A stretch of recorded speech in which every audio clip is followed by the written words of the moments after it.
Здравейте, казвам се Ширин Шукриева и съм част от екипа на Асоциацията за изследване и развитие на Черноморското крайбрежие и река Дунав. Днес бих искала да ви разкажа за въздействието на замърсяването на плажовете и морското дъно върху морските биологични ресурси.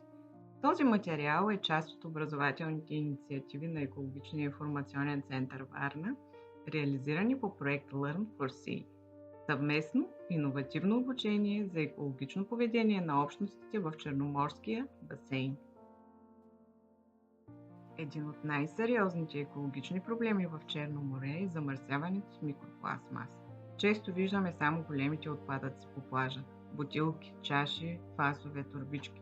Истинската опасност обаче се крие в микроскопичните пластмасови частици, които попадат във водата, натрупват се по морското дъно, навлизат в хранителните вериги и оказват пряко влияние върху структурата и функционирането на морските биологични ресурси. Според проучване на Greenpeace България, замърсяването на българското Черноморие с микропластмаса е съпоставимо с това в някои от най-замърсените морета в света. За района между Бургас и Нос Калиакра са отчетени средно 429 000 микропластмасови частици за квадратен километър. Най-често това са синтетични влакна, остатъци от въжета, рибарски мрежи и текстил. За тези данни стои сериозна заплаха за морските биологични ресурси. Това са всички живи организми, които поддържат морската екосистема от планктона и морските треви през мидите и рибите до делфините и морски. Здравите биологични ресурси означават чисти води, устойчиво рибарство и сигурно бъдеще за крайбрежните общности.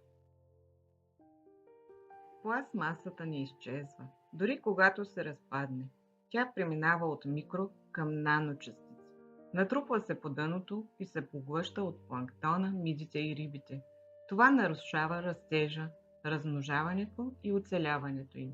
Отлагането на отпадъци по морското дъно унищожава цели местообитания, пясъчни дънни зони, участъци с морска трева и други ключови екосистеми. Много морски обитатели се оплитат в изоставени мрежи и поглъщат пластмаса, приемайки я за храна.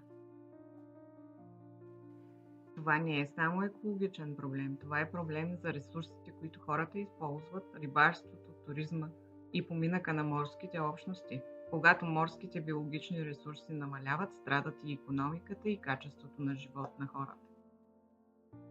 По проект Learn for Sea ние работим именно с тази цел да повишим информираността и отговорността към морската среда. Организираме съвместни кампании с ученици, учители и родители, обединени около мисията да опазим Черно море чисто. Провеждаме теренни дейности, при които събираме проби от морската вода и пясък и измерваме замърсяването на въздуха по крайбрежието.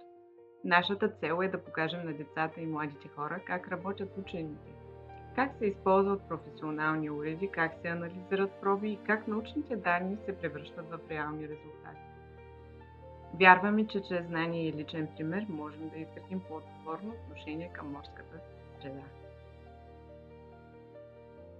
Благодаря ви за вниманието. За повече информация може да посетите сайта на проект Learn for Sea или нашите профили в LinkedIn и Facebook.